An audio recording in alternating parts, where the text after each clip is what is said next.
Algérie. L'Algérie a enfin opté pour l'arme fatale russe afin de continuer ce combat de longue date qu'elle mène contre le virus à couronne. Ce vaccin prénommé Sputnik V, devant mettre fin à la Covid-19, sera-t-il enfin l'élément déclencheur de la reprise des vols d'Air Algérie?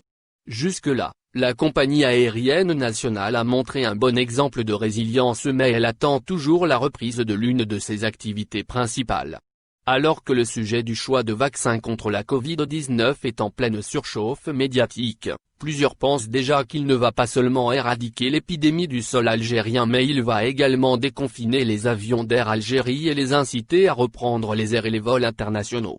D'après ce qu'a indiqué le site spécialisé Visa Algérie dans un article paru ce jeudi 31 décembre, la reprise des vols internationaux est liée étroitement au lancement de la campagne de vaccination. Cela va sans dire.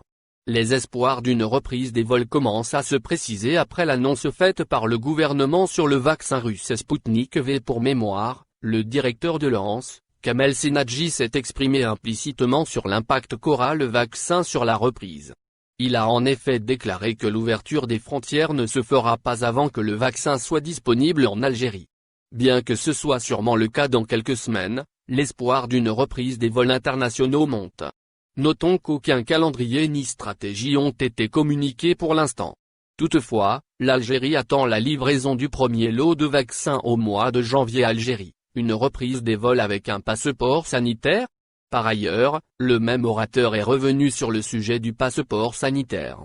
Il a affirmé qu'il est obligatoire pour une éventuelle ouverture des frontières. Ce passeport devrait comprendre une vaccination. C'est en tout cas ce qu'a annoncé le professeur Senadji lors de son passage sur les ondes de Radio Sétif le 4 décembre dernier. Selon la même source, la mise en place d'un passeport sanitaire devrait garantir la sécurité des passagers. Plusieurs compagnies aériennes étrangères ont déjà adopté cette voie. L'australienne Qantas était la première à faire et d'autres s'apprêtent d'ores et déjà à la suivre. C'est donc plus que probable que ce document de voyage pourrait être indispensable dans les temps à venir. Mais la décision de la reprise des vols et tout ce qui la concerne reste au creux des mains du gouvernement.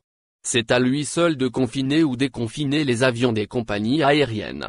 Rappelons que dans l'attente d'une reprise, Air Algérie continue d'élaborer des vols de rapatriement. Ceux-ci ont pour but de permettre aux Algériens encore bloqués à l'étranger de regagner l'Algérie. N'oubliez pas de vous abonner à la chaîne et d'appuyer sur la cloche pour recevoir nos dernières actualités. Merci.